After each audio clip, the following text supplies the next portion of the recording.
Skuad Garuda kalah karena gol yang berasal dari blunder. Komentar Shin Tae-yong usai kalah. Timnas Jepang tiba di Qatar lebih awal. Respect pelatih Libya beri saran untuk Indonesia. Robin van Persie prediksi Indonesia tak pulang cepat. Ian Madsen semangati Indonesia.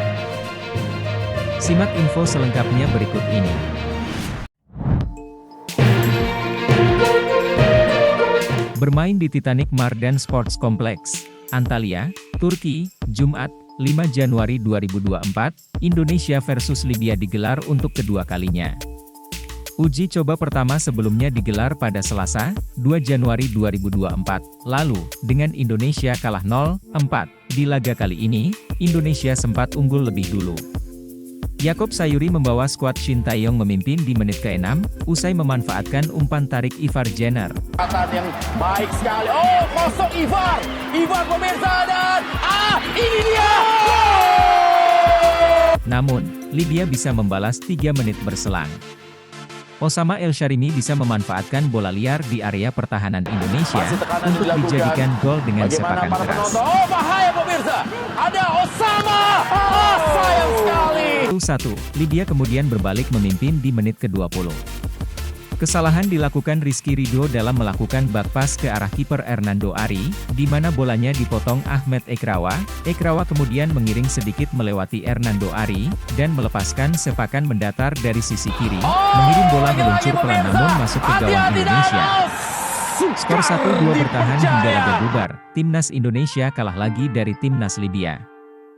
Lalu uji coba terakhir akan melawan Iran di Qatar pada Selasa 9 Januari, Mark Klok CS masuk grup D yang berisikan Jepang, Irak, dan Vietnam. Irak akan menjadi lawan pertama pada 15 Januari, melawan Vietnam pada 19 Januari, dan terakhir Jepang pada 24 Januari.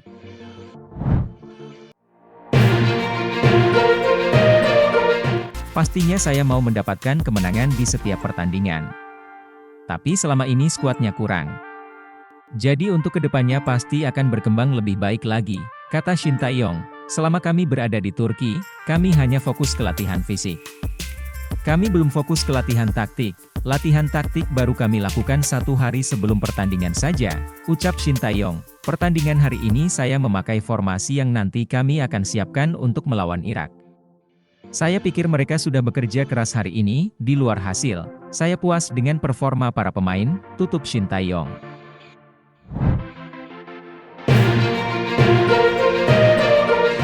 Juara 4 kali Piala Asia, Jepang tiba di Qatar hari Jumat, 5 Januari 2024, waktu setempat. Disambut maskot Piala Asia 2023 Jerboa, pasukan Haji Memoriasu datang lebih awal untuk beradaptasi dengan cuaca dan lapangan di Qatar. Samurai Biru yang difavoritkan menjadi juara berada di grup D bersama Indonesia, Irak dan Vietnam. Jepang akan melakoni laga pertama menghadapi Vietnam, 14 Januari mendatang.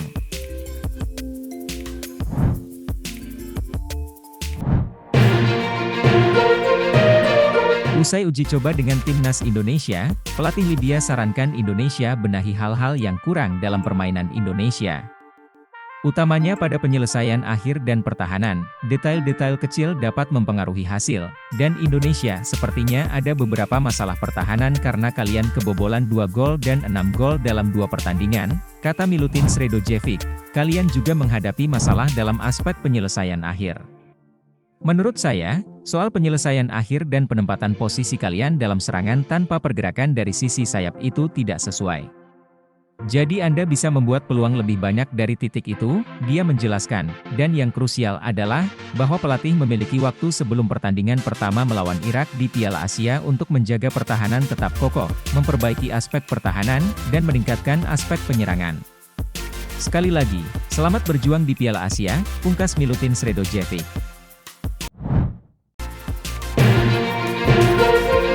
Terobosan naturalisasi yang masif dari federasi untuk memperkuat timnas Indonesia di pentas internasional sukses menggaet banyak para pemain keturunan. Sejauh ini, dalam persiapan Piala Asia 2023 mendatang, Coach Shin telah memanggil 29 pemain, di mana sebagian dari jumlah tersebut berisikan para pemain berdarah Indonesia yang meniti karir di persepakbolaan Eropa, Van Persie prediksi timnas Indonesia bakal sukses di Piala Asia 2024. Alasannya banyak dihuni pemain keturunan Belanda, terobosan naturalisasi yang masif dari federasi untuk memperkuat timnas Indonesia di pentas internasional sukses menggaet banyak para pemain keturunan sejauh ini dalam persiapan Piala Asia 2023 mendatang. Coach Shin telah memanggil 29 pemain, di mana sebagian dari jumlah tersebut berisikan para pemain berdarah Indonesia yang meniti karir di persepakbolaan Eropa. Banyaknya para pemain keturunan yang masuk dalam barisan pasukan Merah Putih membuat legenda timnas Belanda, Robin van Persie kaget. Pemain yang menghabiskan sebagian besar karir sepak bola profesionalnya di Liga Primer Inggris tersebut merasa kaget sekaligus optimis dengan pencapaian skuad Garuda di pentas Piala Asia 2023 mendatang. Saya sebagai keturunan Indonesia cukup kaget melihat perkembangan timnas Indonesia yang dipenuhi pemain dari Belanda.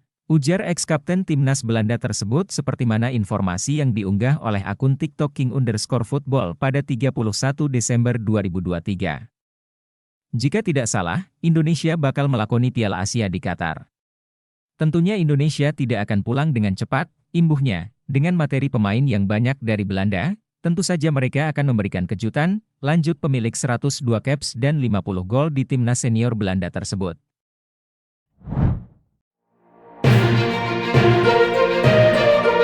Pemain keturunan Indonesia yang bermain di Chelsea, Ian Maatsen semangati timnas Indonesia di Piala Asia. Halo Indonesia, saya Ian Maatsen, kata Ian Maatsen dalam video yang diunggah akun Instagram oranye_Indonesia, semoga sukses di Piala Asia, yang terbaik, Indonesia pasti menang. Lanjutnya, Ian Maatsen. Hello Indonesia, my name is Ian Maatsen. Good luck in the Asian. Indonesia will win. 21 tahun, adalah pemain sepak bola profesional yang bermain untuk klub Premier League, Chelsea, lahir di Belanda. Maatsen adalah keturunan Indonesia dan Suriname. Saat ini Ian Maatsen adalah anggota skuad timnas Belanda U21 dan belum pernah bermain untuk timnas senior Belanda. Hal ini membuat Maatsen masih memenuhi kelayakan FIFA jika memutuskan beralih warga negara menjadi WNI dan memperkuat timnas Indonesia. Jangan lupa like, komen, dan subscribe agar tidak ketinggalan update dari kami, Lokal Football.